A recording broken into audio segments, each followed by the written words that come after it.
Good evening, George Orwell. Perhaps we should start with you telling us a little about yourself.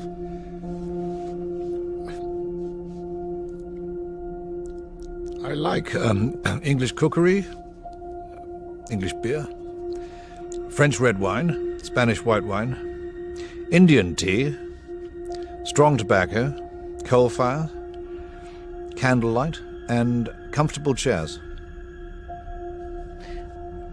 Go on. I dislike big towns, noise, the motor car, the radio, tinned food, and central heating. Interestingly... And modern furniture. Quite.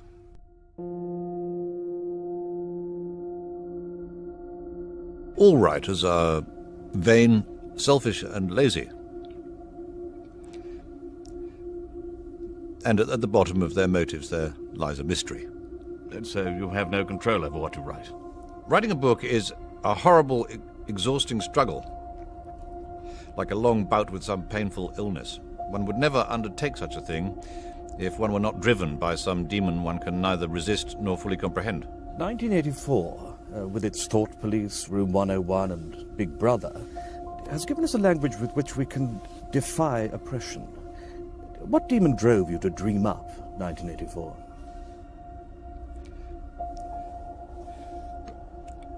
I do not think one can assess a writer's motives without knowing something of his early development.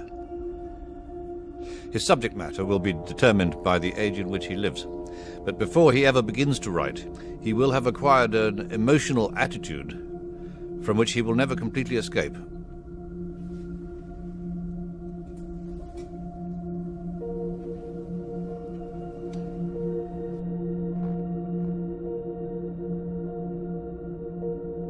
From a very early age, perhaps the age of 5 or 6, I knew that when I grew up I should be a writer. Between the ages of about 17 and 24, in Burma, I tried to abandon this idea, but I did so in the consciousness that I was outraging my true nature, and that sooner or later I would have to settle down and write books. But at this stage you were still Eric Blair, and the brand of literature that you first attempted was the polar opposite of 1984. At that time, I wanted to write enormous naturalistic novels with unhappy endings, full of detailed descriptions and arresting similes, and also full of purple passages.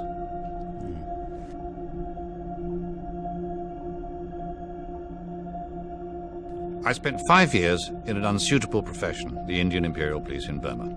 I then underwent poverty and a sense of failure.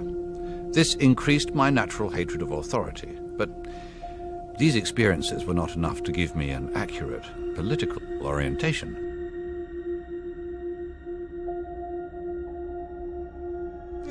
Using the word political in the widest possible sense, desire to push the world in a certain direction, to alter other people's idea of the kind of society they should strive after. So you were, by your early 30s, a political writer? No book is completely free of political bias.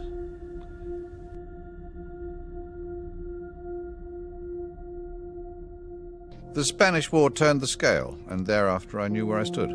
Every line of serious work that I've written since 1936 has been written, directly or indirectly, against totalitarianism. In a more peaceful age, I might have written ornate or merely descriptive books. As it is, I've been forced into becoming a sort of pamphleteer.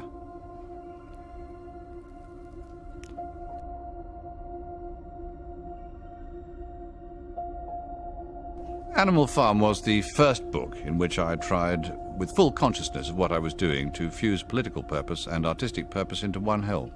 Some say politics has no place in art. The opinion that art should have nothing to do with politics is itself a political attitude. What I most wanted was to turn political writing into an art.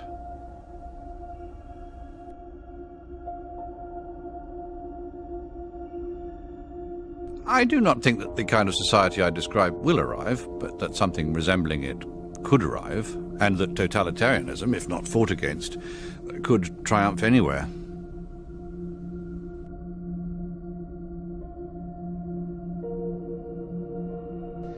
I think that allowing for the book being, after all, a parody, something like 1984 could actually happen. This is the direction the world is going in at the present time.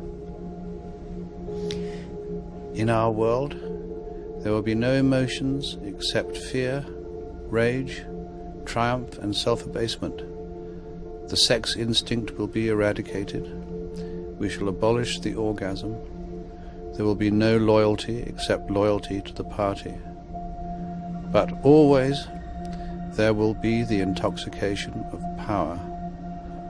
Always, at every moment, there will be the thrill of victory, the sensation of trampling on an enemy who is helpless.